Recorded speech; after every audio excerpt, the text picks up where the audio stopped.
اعوذ باللہ من الشیطان الرجیم، بسم اللہ الرحمن الرحیم۔ السلام علیکم ورحمۃ اللہ وبرکاتہ۔ معزز قارئین کرام، آج ایک بار پھر میں آپ کے سامنے آذربائیجان باکو سے پاکیزہ ٹی وی کی طرف سے حاضر ہوں، اور جیسا کہ میں آپ کو یہاں کرونا کے حوالے سے نیوز دیتا ہوں اور جو بھی یہاں لیٹسٹ ہونے والے حالات ہیں ان کے حوالے سے، تو یہ میں بتاتا چلوں کہ کرونا کے حوالے سے آذربائیجان کے حالات جو ہیں وہ تقریباً 300، 350، 350 افراد ڈیلی جو ہے وہ انفیکٹ ہو رہے ہیں۔ آج بھی اسی طریقے سے 340 کے قریب افراد جو ہے وہ انفیکٹ ہوئے ہیں، اور یہ جو حالت ہے یہ روز بروز جو ہے ایسے بڑھتی چلی جا رہی ہے، اور اسی سلسلے میں جو ہے یہ ہفتے میں 2 دن کا جو ہے وہ لاک ڈاؤن کیا جا رہا ہے، اور اس ہفتے میں جو ہے وہ لاک ڈاؤن اتوار اور پیر کو کیا جائے گا، ہفتے کو نہیں، کیونکہ پیر کو ان کی جو ہے وہ فوجیوں کا قومی دن ہے، مطلب اس کی بائرام ہے، تو اس کے طور پہ ان کی چھٹی ہے، اس وجہ سے انہوں نے اتوار اور پیر کو جو ہے وہ لاک ڈاؤن کیا ہے، ہفتے کو نہیں کیا۔ مطلب بہت سے لوگ یہ سمجھتے تھے کہ 3 دن لاک ڈاؤن ہوگا، 3 دن کرفیو نہیں ہے، 2 دن کرفیو ہوگا۔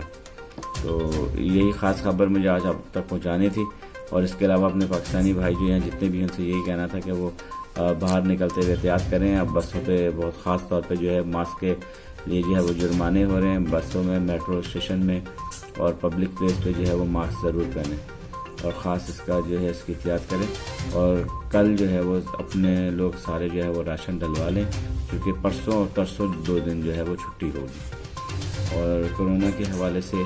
جیسے ہی کوئی اور ایئرپورٹ کے حوالے سے یہ کہنا ہے کہ ان کی جو 18 تاریخ کو نقشوان کے لیے پہلی 2 فلائٹیں چل رہی ہیں، یہ انٹرنل ان کی ہوں گی، اور ایک 12 بجے جائے گی، ایک دوپہر میں جائے گی، 2 فلائٹیں ان کی نقشوان 18 تاریخ کو جانی ہے، مگر انٹرنیشنل فلائٹس کا بھی کوئی اعلان نہیں کیا گیا، جبکہ یہ کہا گیا ہے کہ آزل ایئر جو ہے وہ ستمبر تک ہو سکتا ہے وہ فلائٹ شروع کرے انٹرنیشنل، مگر ابھی اس کا کوئی کنفرمیشن نہیں ہے۔ کنفرمیشن جیسے ہی کوئی آتی ہے وہ انٹرنیشنل فلائٹس کھولنے کی یا بارڈر کھولنے کی، اور وہ ہم آپ تک پہنچائیں گے۔ ابھی جیسا کہ آپ کو پتہ ہے کہ 1 جولائی تک انہوں نے لاک ڈاؤن کو بڑھایا ہوا ہے، اور لاک ڈاؤن 1 جولائی کو کھلے گا، مگر بارڈرز کا جو ہے ان کا 15 کا اعلان تھا، مگر ابھی اس کو کوئی انہوں نے دوبارہ حملی شکل نہیں دی۔ تو جس طریقے سے یہ کوئی اعلان کرتے ہیں فلائٹس کے حوالے سے، تو وہ ہم لیٹسٹ نیوز آپ تک پہنچائیں گے۔ اس کے ساتھ اجازت چاہتے ہیں، خدا حافظ۔